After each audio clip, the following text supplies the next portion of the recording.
y amén. Pueden tomar asiento, amado hermano. Los niños vayan a su clase. Los niños salgan a su clase con su maestro, por favor.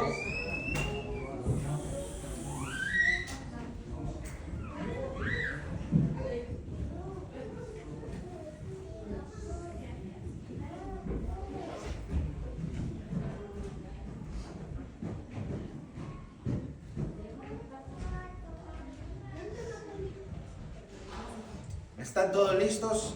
¿Están conmigo concentrados? Por favor, vayan a el Nuevo Testamento. Vamos a leer en el Nuevo Testamento, segunda epístola del apóstol San Pablo a los Corintios. Segunda epístola del apóstol San Pablo a los Corintios. Vamos a leer del capítulo 3, los versículos del 1 al 6. Solamente los versículos del 1 al 6. Donde el apóstol Pablo habla a la iglesia de Corinto como ministros del nuevo pacto. Este es un enfoque diferente, esto es un enfoque más práctico, es un enfoque en el que nos puede enseñar a nosotros en esta mañana, si nos disponemos a entender y a oír la palabra del Señor, lo que Él quiere para nosotros. Segunda epístola del apóstol San Pablo a los Corintios, capítulo 3, versículos del 1 al 6. Si lo tiene, por favor, diga gloria a Dios. Eso, gloria a Dios. Somos una iglesia viva, llena del Espíritu Santo para gloria de Él. ¿Lo tiene conmigo? Entonces vamos a leer en el nombre del Padre, del Hijo y del Espíritu Santo. Segunda epístola del apóstol San Pablo a los Corintios, capítulo 3, versículos 1 al 6. Si usted quiere ponerse sobre sus pies en reverencia a la palabra del Señor, lo invito a que lo haga, para que juntos leamos este pasaje, entendiendo que es la obra del Espíritu Santo a través del apóstol Pablo, y el deseo del Señor que nosotros aprendamos de este texto en esta mañana. Dice así: ¿comenzamos otra vez a recomendaros a nosotros mismos? ¿O tenemos necesidad, como algunos, de cartas de recomendación para vosotros o de recomendación de vosotros? Nuestras cartas sois vosotros, escritas en nuestro corazón, conocidas y leídas por todos los hombres, siendo manifiesto que sois cartas de Cristo, expedida por vosotros, escrita no con tinta, sino con el Espíritu del Dios vivo, no en tablas de piedra, sino en tablas de carne de corazón. Y tal confianza tenemos mediante Cristo para con Dios, no que seamos competentes por nosotros mismos para pensar algo como de nosotros mismos, sino que nuestra competencia proviene de Dios, el cual asimismo nos hizo ministros competentes de un nuevo pacto, no de letra, o no de la letra, sino del Espíritu, porque la letra mata, mas el Espíritu vivifica. Oramos al Señor. Padre, gracias por tu palabra. Hemos leído tu palabra, nacida en tu corazón, inspirada por el Espíritu Santo, para que este hombre la redactara y la dejara para nosotros y fuera alimento espiritual a nosotros. Hoy nos ponemos en ti y en tus manos. Señor, queremos que nuestro corazón y nuestra mente hoy estén abiertos y despiertos para aprender y entender lo que tu palabra tiene. En Cristo Jesús. Amén y amén. Puede tomar asiento, querido hermano. Titulé este mensaje, siendo el último de la serie de la teología del pacto que estudiamos durante estos 3 meses y medio casi, el nuevo pacto que cambia la vida. El título del sermón en esta mañana es el nuevo pacto que cambia la vida. Hace años, durante la restauración de un antiguo edificio público aquí en el downtown de la ciudad, encontraron una pared interior con un conjunto de normas escritas que habían quedado ocultas durante años. En las paredes estaban las reglas intactas, claras, perfectamente legibles. Los que las encontraron se sorprendieron porque no podían entender cómo habían pasado tantos años, y todo estaba ahí pegado en la pared y todavía se podía entender. Todo el mundo estaba cautivado. La ciudad había hecho una gran pompa de todo lo que había pasado. La ciudad inclusive había olvidado que eso estaba ahí, porque habían construido una pared ahí al lado de eso y nadie sabía qué estaba haciendo. Esas leyes se preservaron. Muchos curiosos vinieron a estudiarlas, se exhibieron en los periódicos, se tomaron fotos y se sacaron a la luz pública, pero no gobernaban la vida de nadie. Esas leyes simplemente habían quedado en el olvido. Eran admiradas, pero no eran obedecidas. Eran puestas en los periódicos, pero nadie podía entender por qué estaban ahí. Y nadie las conocía, nadie sabía para qué eran. Ese hallazgo revela, hermanos queridos, un peligro espiritual real para muchos de nosotros o para muchos cristianos en esta época, en este siglo y en este año. Es posible para muchas personas conocer la verdad de Dios, respetar la palabra de Dios incluso, defenderla a viva capa y espada. Y aún así, muchas personas en el mundo cristiano todavía no han permitido que la palabra de Dios transforme su vida. Podemos familiarizarnos muchas veces con el lenguaje de la Biblia, saber textos de memoria, escuchar muchos mensajes del texto, aprendernos muchas cosas de él, pero no podemos muchas veces, o muchas personas, sin embargo, no viven como el pueblo de Dios, como el pueblo que está bajo un pacto que se celebra cada vez que celebramos la Santa Cena. El apóstol Pablo, al escribir a la iglesia de Corinto, al escribir a esta comunidad que era totalmente gentil, que estaba tan lejos de él, describe el nuevo pacto como un documento que se conserva y que tiene que ser transformador para el corazón de los creyentes. No describe normas externas, sino una intervención divina en el corazón humano, especialmente en el corazón de la iglesia que estaba recibiendo esta enseñanza y este mensaje de parte de Dios.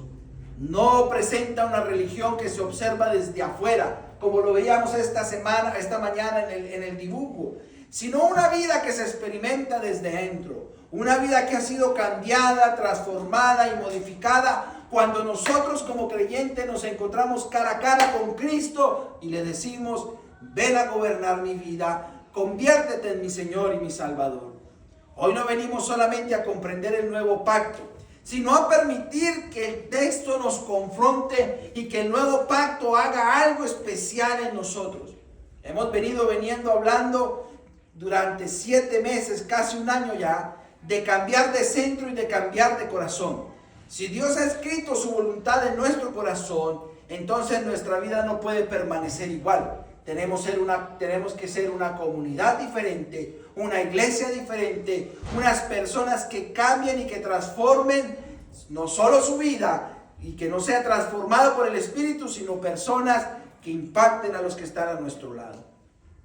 Quiero desarrollar este mensaje sobre la base de 3 puntos. Y el primero es: el nuevo pacto produce una transformación interior real. El nuevo pacto produce una transformación interior real. Por favor, usted tiene ya ahí el texto de Corintios, ¿cierto? Lo tiene abierto, no cerró la Biblia, ¿cierto que no? ¿Quiere estudiarla conmigo? Por favor, lea el versículo 3. Por favor, encuéntrese conmigo en el versículo 3 y leámoslo ahí. Mire lo que dice el apóstol Pablo a la iglesia de Corinto. Siendo manifiesto que sois carta de Cristo expedida por nosotros, escrita no con ¿qué? Con tinta, sino con el ¿qué? El Espíritu de Dios vivo, no en tablas de piedra, sino en tablas de carne del corazón. El nuevo pacto produce una transformación interior real. El apóstol Pablo no comienza hablando de normas ni de estructuras religiosas. No era necesario. La iglesia de Corinto, a pesar de ser una iglesia gentil, posiblemente entendía todo lo que estaba escrito en la Torá, o posiblemente ya habían estudiado todo lo que estaba en la Torá. Pero el apóstol Pablo no empieza hablando de normas ni de estructuras religiosas, sino de una identidad espiritual, escuche esto, visible. El texto afirma que los creyentes son carta de Cristo, es decir, evidencia viva de la obra de Dios en los corazones, de la justificación por fe que Cristo había hecho para la iglesia de Corinto. La iglesia no solo comunica el mensaje, ella misma es el mensaje visible del poder transformador de Dios. Cuando nosotros entendemos que Cristo ha venido a transformar nuestra vida, somos carta abierta para nuestros vecinos, nuestros amigos o para todo aquel que nos rodea. Eso es lo que el apóstol Pablo está tratando de decirnos esta mañana. Desde la exégesis del versículo, El énfasis recae en dos realidades inseparables. Escuche esto: el agente de la obra y el lugar de la obra. Escúchelo. Dos realidades inseparables: el agente de la obra y el lugar de la obra. Lo explico mejor. El agente de la obra es el Espíritu del Dios viviente, lo que excluye la autosuperación moral como origen del cambio espiritual. En el mundo en que vivimos, se han escrito miles de libros diciéndole a la gente: tú puedes hacerlo, tú lo puedes lograr. Tú eres una persona inteligente, sabia y capaz. Esta semana nomás estaba escuchando a un predicador famoso que ya les he nombrado, aquel que está allá en Dallas, que tiene la iglesia más grande de Dallas. Cuando él termina sus mensajes motivacionales, hace que la iglesia se pare y le dice: tú lo puedes, tú eres capaz, tú lo vas a lograr. Esas tres frases son la despedida que él hace para que la iglesia y todos lo recitan a una voz: tú lo puedes, tú eres capaz y tú lo vas a lograr. Aquí el apóstol Pablo nos está diciendo que es el Espíritu Santo el que hace que el ser humano cambie y sea diferente. Eso excluye la autosuperación moral como el origen del cambio espiritual. Nosotros como seres caídos no somos capaces de transformarnos por sí mismos, de cambiarnos por sí mismos, de superarnos moralmente por nosotros mismos, porque hemos nacido en pecado. Hemos sido impregnados por el pecado original de Adán, y eso nos hace incapaces de lograr una transformación personal. En segundo lugar está el lugar de la obra. El apóstol Pablo está haciendo claro que el lugar de la obra es el corazón humano, lo que indica que el nuevo pacto no se limita a instrucciones externas, sino, como vimos esta mañana, implica una renovación interior profunda, un cambio interior de adentro del corazón para poder ser lo que Dios quiere que seamos, para poder ser personas cristianamente convencidas de que es el poder del Espíritu Santo, el poder del Evangelio, lo que nos transforma, lo que nos cambia y que lo que nos hace ser diferente. El contraste con las tablas de piedra, queridos hermanos, no es meramente histórico. Cuando hablo como tablas de piedra, ustedes saben que es a la ley que Dios le dio a Moisés en el monte Sinaí, que escribió en esas tablas de piedra. Pues el contraste con esas tablas no es meramente histórico, es teológico. ¿Por qué? Antes la voluntad de Dios confrontaba al ser humano desde afuera.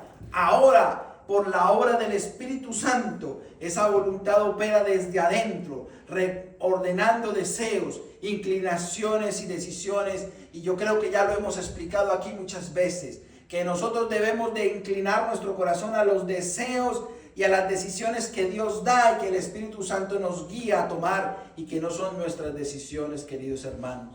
Este pasaje o este versículo enseña que la obediencia cristiana surge de una transformación interna que Dios mismo produce en el corazón del creyente a través del Espíritu Santo. Es así que el nuevo pacto no solo perdona el pecado, sino que reconfigura la persona, sino que reconfigura el interior de una persona para que esa persona logre vivir bajo la obediencia que Dios pide que se cumpla como seres humanos. El nuevo pacto, queridos hermanos, reconfigura a esa persona. No solo corrige la conducta, renueva la disposición del corazón, que es lo que hemos venido tratando durante todo este tiempo. Si nuestro corazón no es transformado, seguimos siendo iguales. Si nuestro corazón no es cambiado, seguimos caminando iguales. Si nuestro corazón no tiene a Cristo en el centro de su vida, seguimos siendo los mismos, queridos hermanos. La vida, cuando el Espíritu Santo la escribe, cambia de dirección, cambia de énfasis, cambia de enfoque, y ahora es una vida conforme a la voluntad de Dios, conforme a lo que Dios quiere que nosotros seamos. Esto confronta la religiosidad superficial. Es posible participar en actividades cristianas sin rendirnos interiormente ante Dios. Ay, hermanos, sí he conocido muchas personas así. Alguna vez, dictando una clase de discipulado, llegamos, como ya creo que les he dicho, al tema del Espíritu Santo y del hablar en lenguas.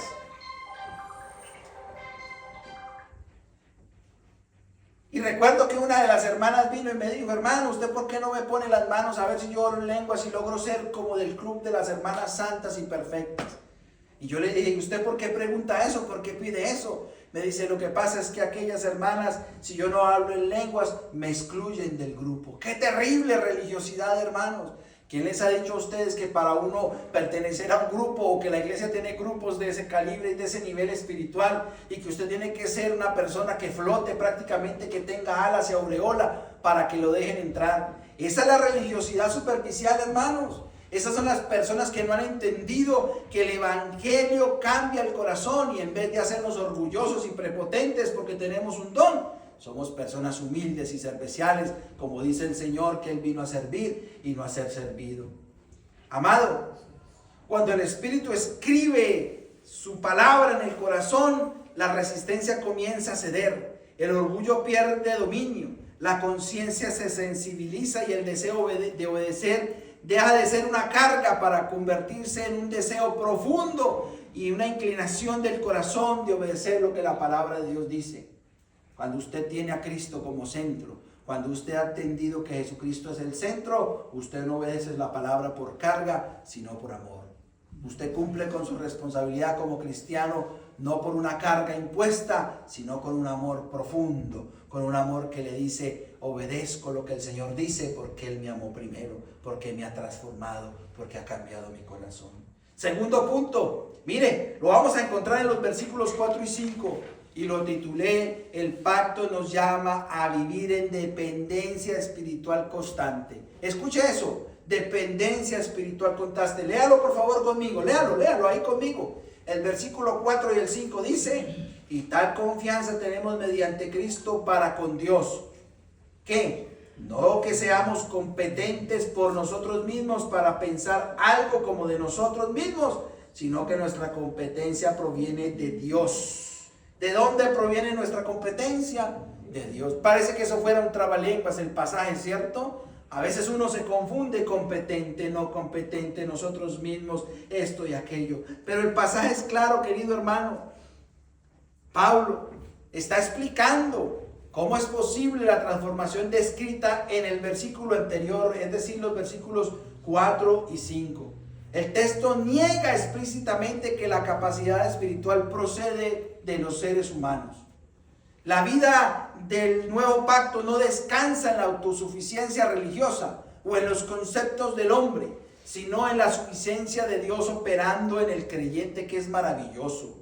La palabra traducida como competentes describe idoneidad real para cumplir una tarea asignada. Eso es una persona competente, especialmente en la Biblia.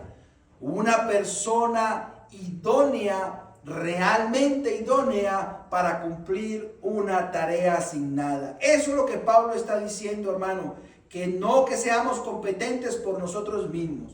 Pablo afirma que esa idoneidad no se origina en la fuerza moral, ni en la conducta del hombre, ni en las obras del hombre, sino en la disciplina espiritual, personal y en la obra de Dios en el corazón del creyente. La transformación interior y la perseverancia espiritual tienen una misma fuente, y es Dios mismo actuando en nosotros como seres caídos, pero que hemos sido rescatados por su gracia y por su amor. Esto redefine la espiritualidad cristiana. La madurez no consiste en necesitar menos a Dios, sino en depender más profundamente de Él, querido hermano.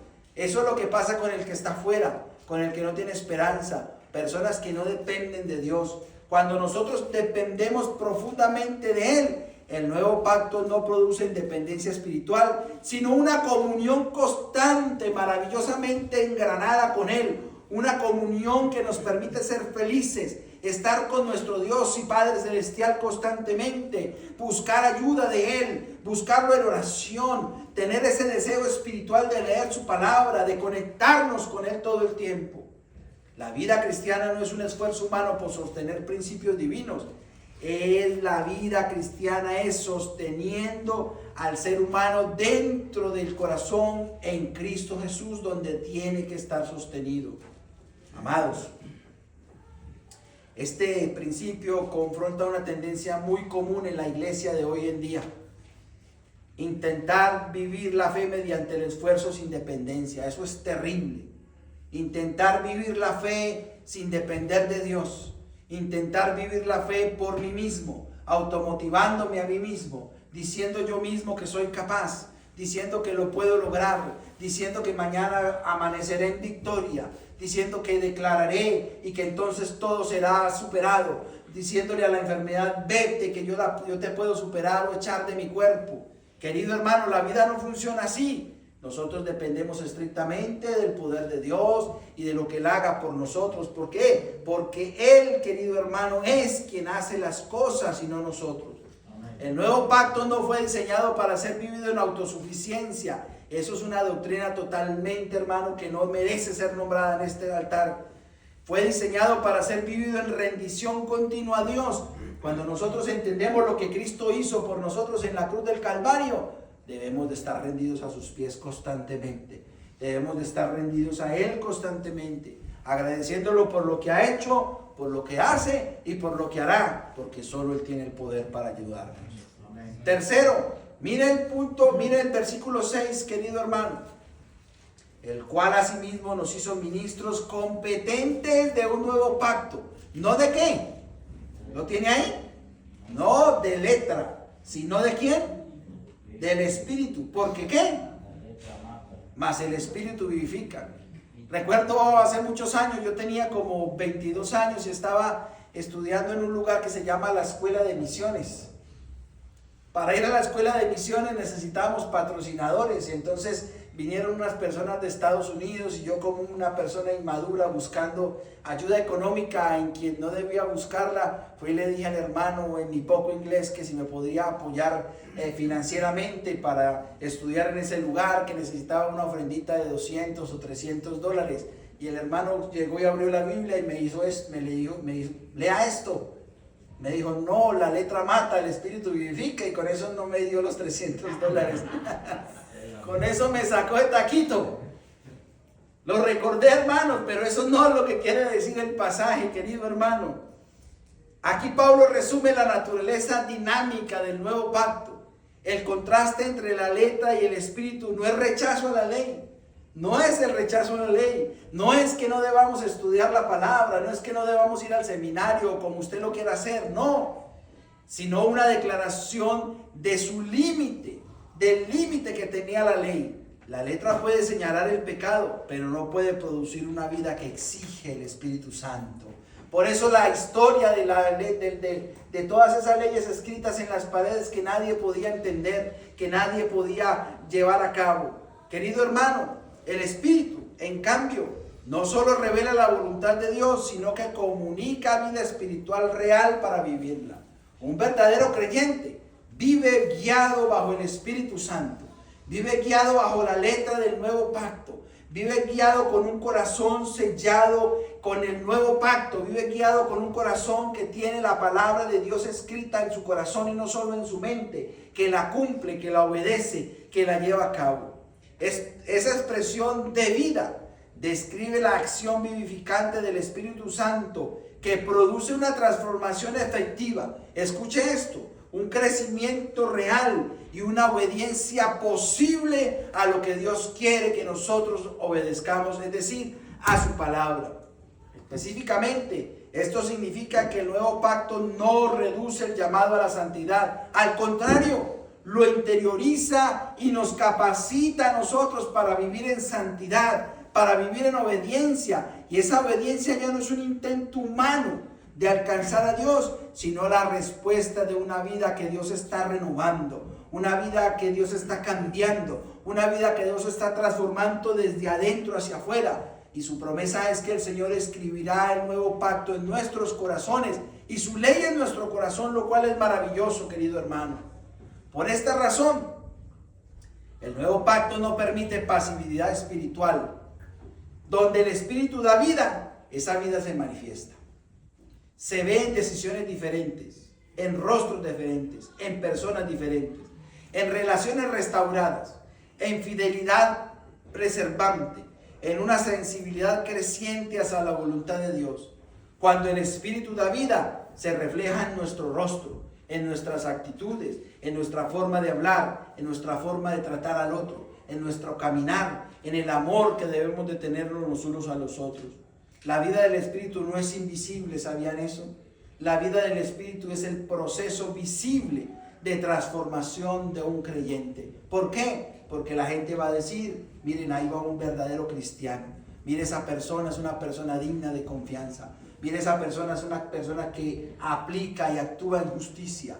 Mire, el vecino que se va, lo vamos a extrañar porque fue un buen vecino. Mire, mi compañero de trabajo. Mire, la persona que trabaja conmigo, que da testimonio de su cristianismo y de su relación con Dios. Esa es la transformación que el nuevo pacto trae a nuestro corazón. Esa es la transformación que Dios quiere cuando habla de un espíritu que da vida al creyente, que entiende que necesita ser transformado desde adentro hacia afuera, que necesita ser cambiado totalmente su corazón y que entiende que cuando su corazón está rendido al Evangelio, rendido a Cristo, el resultado es una persona espiritualmente visible en la calle. Hagamos una aplicación o varias aplicaciones, queridos hermanos. El texto nos confronta en 3 dimensiones inseparables. Escuche esto. Primero, nos llama a examinar el corazón. Si el Espíritu escribe en el corazón, esa escritura debe leerse en la vida del creyente. El nuevo pacto no se reconoce por confesión verbal solamente, sino por transformación que se observa en la vida diaria de una persona que entiende el Evangelio realmente. Cada creyente debe preguntarse si su vida refleja una obra interior real de Dios. Cada uno de nosotros debemos de preguntarnos si nuestra vida refleja el cambio que Dios quiere que tengamos afuera a los que están allá. Segundo, el pasaje nos llama a cambiar la base de nuestra vida espiritual.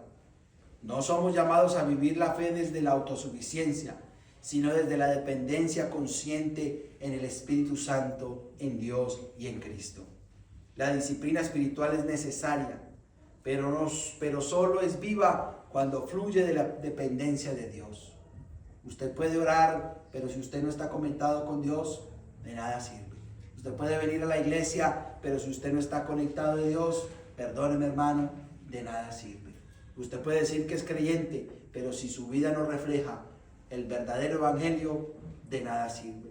La suficiencia para obedecer, la disciplina espiritual es necesaria, pero solo es viva cuando fluye de la dependencia de Dios. La suficiencia para obedecer, preservar y servir en guía con el Espíritu Santo y solo proviene de Él. Tercero, el texto nos llama a una obediencia visible. Escuche esto, visible. Si el Espíritu nos ha dado vida, esa vida debe manifestarse en fruto, como dice Santiago.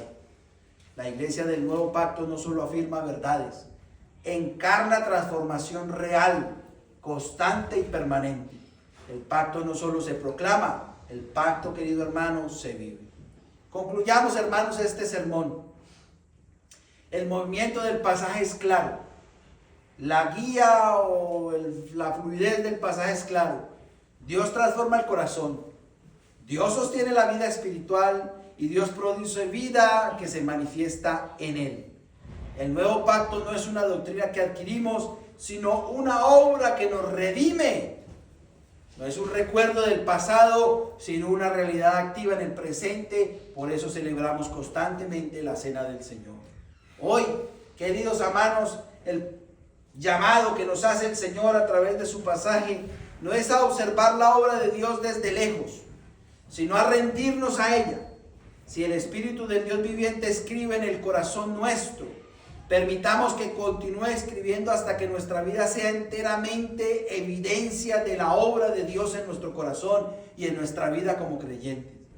Que como iglesia no solo conozcamos lo que la Biblia dice, sino que vivamos como el pueblo en quien Dios y en quien la palabra de Dios se ve manifestada realmente para los que están a nuestro lado. Antes de terminar, querido hermano, quiero llamarlos a esto, hacerles este reto. Tomemos un momento de silencio delante de Dios, escuchando este mensaje, después de haber escuchado este mensaje. No para criticar o para analizar a los demás, sino para permitir que el Espíritu examine nuestro corazón. Y y hagámonos estas preguntas con honestidad. Señor, ¿qué estás escribiendo en mí? ¿Dónde me estás llamando a rendirme? ¿Qué es lo que quieres que yo te entregue hoy? ¿Qué es lo que quieres que yo rinda a tus pies? ¿Qué área de mi vida necesita ser transformada por tu gracia? ¿Qué parte de mi carácter necesita rendirse o ser rendido a tus pies? Hermanos, tomémonos 30 segundos para reflexionar en esas palabras, en esas preguntas, y luego volvemos a concluir el pasaje.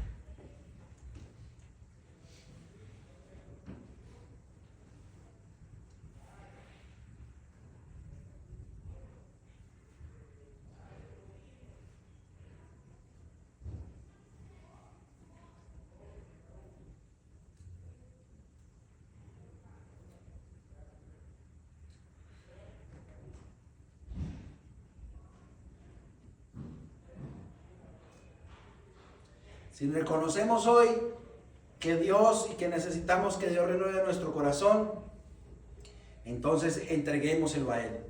Si necesitamos depender más del Espíritu y menos de nuestras fuerzas, expresémoslo con humildad. Si el Señor te está llamando y me está llamando a mí a una obediencia específica, respondámosle en esta mañana o en esta tarde ya diciéndole: aquí estamos, Señor. Diciéndole: Señor, heme aquí, envíame a mí. El nuevo pacto no es solo una verdad que escuchamos, es una vida que se vive. Oremos, queridos hermanos, para que Dios nos haga una iglesia donde su voluntad no solo se proclame, sino que se vea, que se sienta. Donde el Espíritu Santo no solo sea mencionado, sino obedecido. Donde el pacto no solo se recuerde, sino que se refleje en cada vida. Que el Señor continúe escribiendo en nuestros corazones su palabra, hasta que todo nuestro ser declare perfectamente y completamente que le pertenecemos a Él por los siglos de los siglos. Amén.